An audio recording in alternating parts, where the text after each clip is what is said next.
Welcome to Mrs. Moneybags Live. This episode is brought to you by quickequity.ca, getting you to your money fast by providing mortgage solutions to clients all across Canada. I am your host, Nicole Williams, aka Mrs. Moneybags, Mortgage Agent Level 2. We go live Monday to Friday, bringing you the latest news, whether it's mortgage, money, finance. We're keeping you abreast and keeping you informed and helping you in making decisions on what to do with your money. Reminder to do your own research. This show is to be used for information purposes only. Let's get into it. I hope you guys have had an amazing afternoon. And thank you so much for the positive feedback that we're getting on the socials. We are getting amazing feedback. And if you're not already following us, be sure to follow us on Instagram. We do share short clips there, and everybody seems to be enjoying the content. Drop in the comments below if you are following us, and drop in the comments below if you're enjoying the show thus far. Let's get into the industry news headlines. Okay, so here is your summary of mortgage and housing news from across Canada for Tuesday, January the 30th. Okay, so let's get right into it. So the article, this is a New Brunswick-led article. Don't meet all the criteria, try the rent bank anyways, says the housing minister. Okay, so it looks like New Brunswick has a rent bank, which, I know in this time will be very, very handy for its population. Let's get into the article. People who aren't sure whether they're eligible to receive a grant from New Brunswick's rent bank should still apply, said Housing Minister Jill Green. The rent bank, first announced as a loan program last summer, launched in December, 3 weeks ahead of schedule, with $3 million in funding for 2 years. New Brunswick population can receive as much as $2,750 in grants from the rent bank to pay for utilities, rental arrears, or security deposits on new apartments. People can only apply once per year and can't receive more than the $2,750 over a 2-year period. Those who receive social assistance or live in public housing or are part of the program that provides rental assistance to rural and Indigenous households in communities with less than 2,500 people are not eligible to receive grants for rent payments, but can use the rent bank to pay for utilities or security deposits. The provincial government is the landlord of public housing and says it can't distribute rent grants to its own tenants. Manitoba's rent bank operates the same way. Green said applications which rushed in at first have subsided.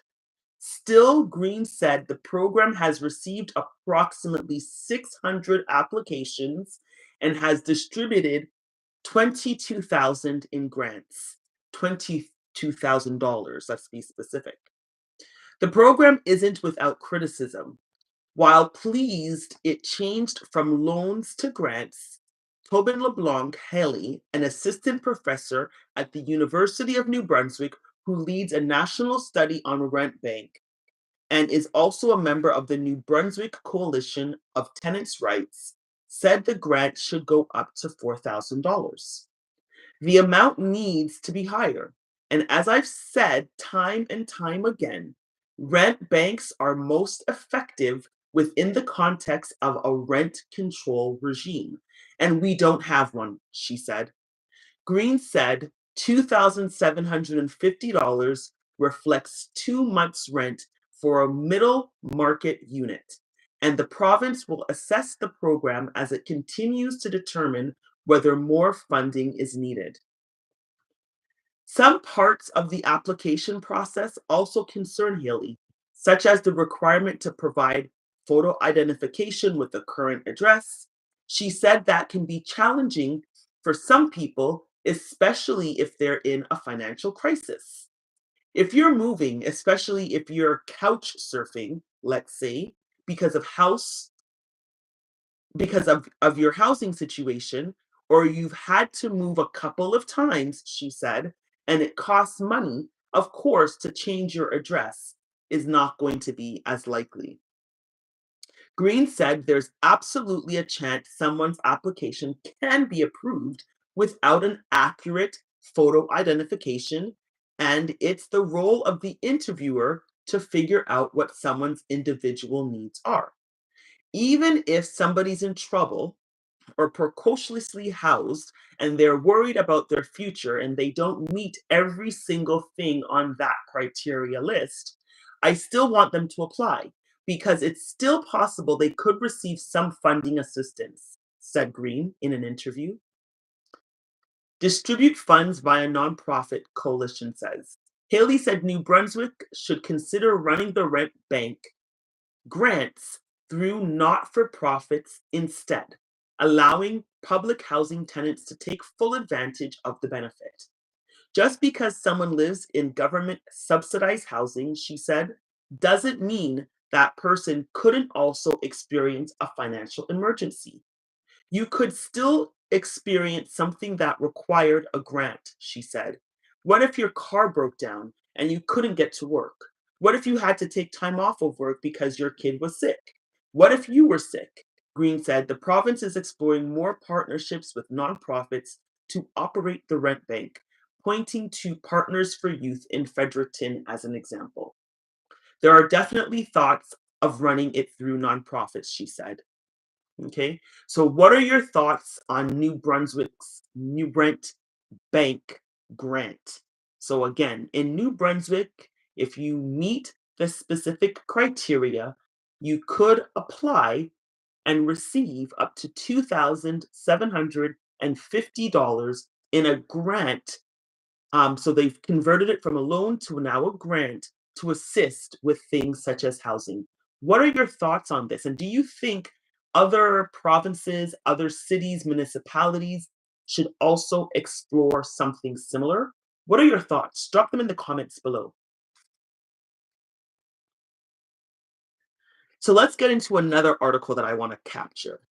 Post-secondary schools must guarantee housing for international students. This is in Ontario. So we're jumping from one province to the other. So Ontario colleges and universities will be required to guarantee housing for incoming international students, Minister Jill Dunlop announced on Friday.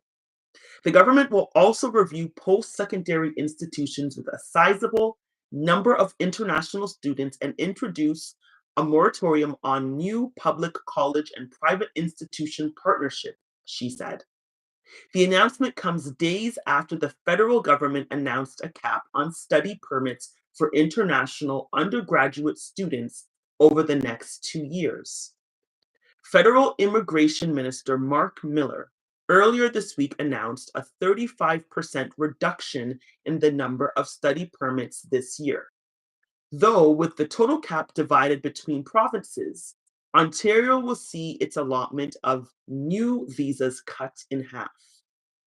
The moves comes in response to a recent surge in international students, and Miller has said it is meant to curb bad actors from taking advantage of high international student tuition fees while providing a poor education.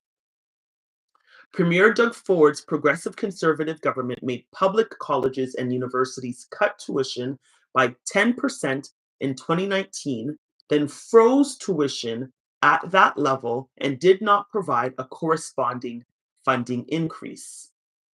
Post secondary institutions, particularly colleges, began enrolling more and more international students in an effort to recoup lost revenue.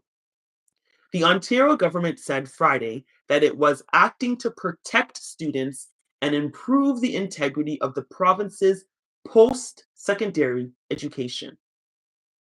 The challenges stemming from the recent spike in students coming to Canada, including predatory practices by bad actor recruiters, misinformation regarding citizenship and permanent residency, false promises of guaranteed employment, and inadequate housing for students require immediate attention and collaborative action, Dunlop wrote in a statement.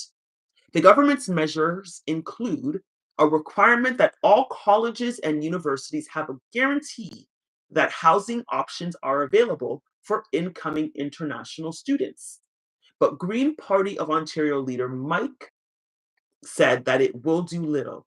Housing doesn't appear out of thin air, he said in a statement.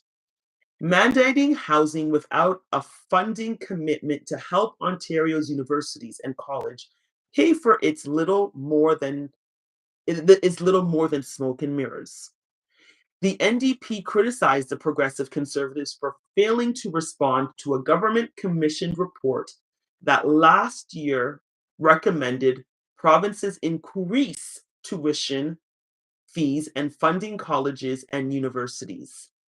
It is abundantly clear that this government would rather see post secondary institutions close than cough up the investment needed to keep them afloat, NDP critic Jamie West wrote in a statement. They have been asleep at the wheel for the past 5 years, while public colleges and universities languished, paving the way for predatory private, private, for profit education systems that has only harmed students. Since the report was released in November, Dunlop has said the province is reviewing the recommendations and was working with institutions to help find efficiencies. That review remains ongoing. As this review process continues, the government will work closely with the sector to reach an outcome that provides stability and certainty for post secondary institutions and students alike, with further details to be announced by the end of February, the province said in a statement. The Ontario Confederation of University Faculty Association said Friday's announcement misses the mark by coming with no funding. Ontario needs international students, but universities need more funding from the government to provide the support that international and domestic students need to succeed inside and outside of the classroom. The ministry has not provided any tools to do this with these proposals. Dunlop also announced a provincial review of programs offered by post secondary institutions that have a significant amount of international students to ensure the programs are of appropriate quality and meet labor market needs. As well, the province said it would bring in a moratorium on new public college private partnership while further work is done to strengthen oversight mechanisms and ensure the quality of existing partnerships. This week's federal announcement included barring students in school that follow a private public model from accessing postgraduate work permits as of September 1st. Ontario colleges and universities have come out against the federal government's move to cap international student visas. In 2022, a report from Ontario's Auditor General said that the province's schools had become increasingly dependent on tuition fees from international students. International student enrollment has quickly increased over the past several years, said a report last summer commissioned by Ontario's big city mayors. The number of international students at Ontario universities nearly doubled from 2014 to 2015 to 2021 and 2022, and more than tripled at colleges. The majority of institutions built no new student residence spaces during that 2014 and 2015 and 2021 to the 2022 period, the report found. Ontario, like much of Canada, remains gripped in a housing crisis. The province has pledged to build 1.5 million homes by 2031 in an effort to address the supply shortage. This report by the Canadian Press was first published January 26th, 2024. So, what are your thoughts on this latest news? So, we heard that the Ontario government is putting a cap on the amount of international students. We see or we've heard that that would have about a 50% effect directly for the Ontario schools. And they're also saying that if you are bringing in international students, you must have a housing game plan for these international students. What are your thoughts on this? Drop them in the comments below. I do believe that there does need to be some housing options available to not only international students, but also to domestic students. Because there's a lot of students, although they are domestic, they come from out of province, they come from out of city, out of town, and there does need to be some housing options available. Now it sounds like everybody is in agreement that housing is required, but the question is who is going to pay for the housing? I believe that is what the true concern is and why you see the universities lashing out, the different governments lashing out. A, because they have been so dependent on international students. And let's face international students pay sometimes 3 times what domestic students pay. And when you're thinking about these institutions, as much as they like to say they're not for profit, they really are for profit, these institutions. That's just my opinion. Nobody can tell me anything different. And just based on how they operate, I believe most people would be agreeing with that. Yes, the government does have opportunities to help fund and to carve out certain programs, but by all means, they are here to make money. They do have to cover their overhead, and not only that, they spend a lot of money on grants, their research, you know, tuition, as far as their faculty, etc. What are your thoughts? Drop them in the comments below. And do you think that this will be sustainable for not only the province, but also for the country? What are your thoughts? Drop them in the comments below. Now, let's get into the financial tip of the day. Today's financial tip is all about establishing a positive money mindset. We all can be victim to speaking to ourselves negatively about money, thinking about failure. Today's financial tip is all about twisting that into positive, developing and cultivating a positive money mindset. There are so many things that you can do in order to achieve this. And by even doing the Miss Moneybags money affirmations, that is also a part of cultivating a positive money mindset. Have you been following along and completing your Mrs. Moneybags money affirmations? Drop in the comments below. Let us know. Have you been participating? And are you enjoying the affirmations?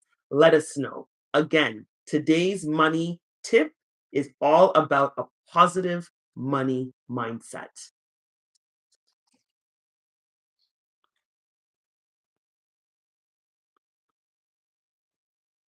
And let's now get into the Mrs. Moneybags money affirmation of the day. Every day I am moving towards a wealthier life. Every day I am moving towards a wealthier life. Let's say that together 3 times. Every day I am moving towards a wealthier life. Every day I am moving towards a wealthier life.